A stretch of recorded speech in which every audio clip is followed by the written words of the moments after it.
নমস্কার, জ্যোতির্ময় দেবশ্রী। আজকে বলবো রাধা এবং শ্রীকৃষ্ণের ঝুলন যাত্রা উৎসব নিয়ে। শ্রাবণ মাসের একাদশী তিথি থেকে ঝুলন যাত্রা উৎসব শুরু হয় এবং পূর্ণিমা তিথি অবধি চলে, এবং সেই পূর্ণিমা তিথিতে রাখি পূর্ণিমা উৎসব পালিত হয়।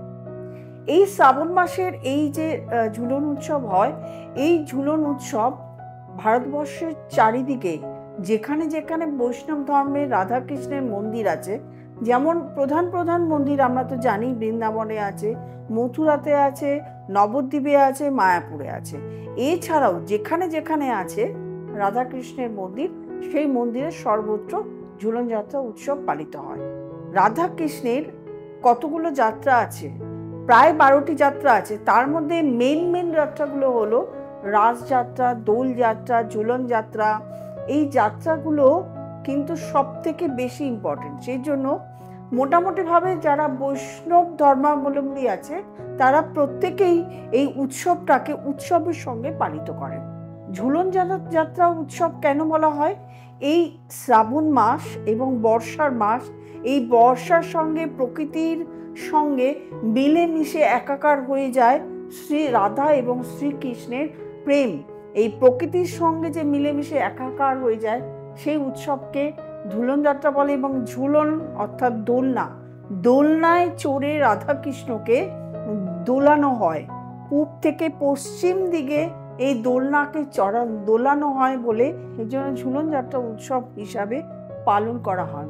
এই ঝুলন যাত্রা উৎসব শ্রীকৃষ্ণের সেই একদম দ্বাপর যুগ থেকে, এবং সেই শ্রীকৃষ্ণের সময় থেকে এই ঝুলন যাত্রা উৎসব চলে এসছে।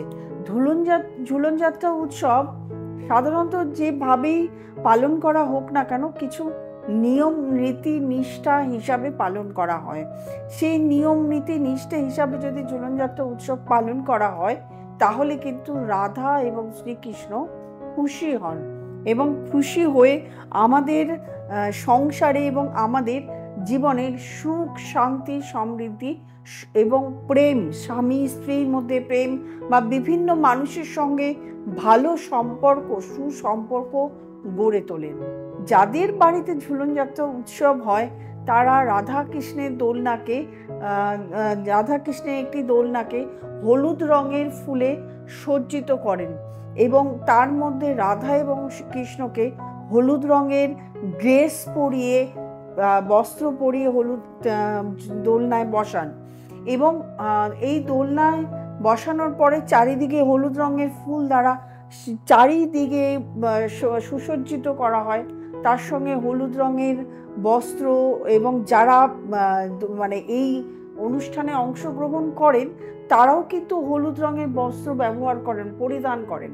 এবং যেরকম ধরনের প্রসাদ শ্রীকৃষ্ণ খেতে পছন্দ করেন, যেরকম ধরনের ভোগ রাধা এবং শ্রীকৃষ্ণ খান, সেরকম ধরনের ভোগ দেওয়া হয়। এবং যখন দোলনায় ঝোলানো হয়, তখন বিভিন্ন ধরনের শ্রীকৃষ্ণের যে সমস্ত গান রয়েছে, মূলত আমরা একটাই জানি, হরে কৃষ্ণ কৃষ্ণ কৃষ্ণ হরে হরে।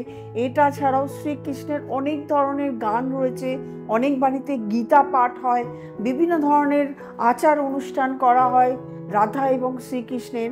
সেই সময় এই সমস্ত জাঁকজমক সহকারে যত বৈষ্ণব ধর্মাবলম্বী আছে তারা একসঙ্গে এক জায়গায় মিলিত হয়ে শ্রীকৃষ্ণ এবং রাধা এবং শ্রীকৃষ্ণের পুজো করেন।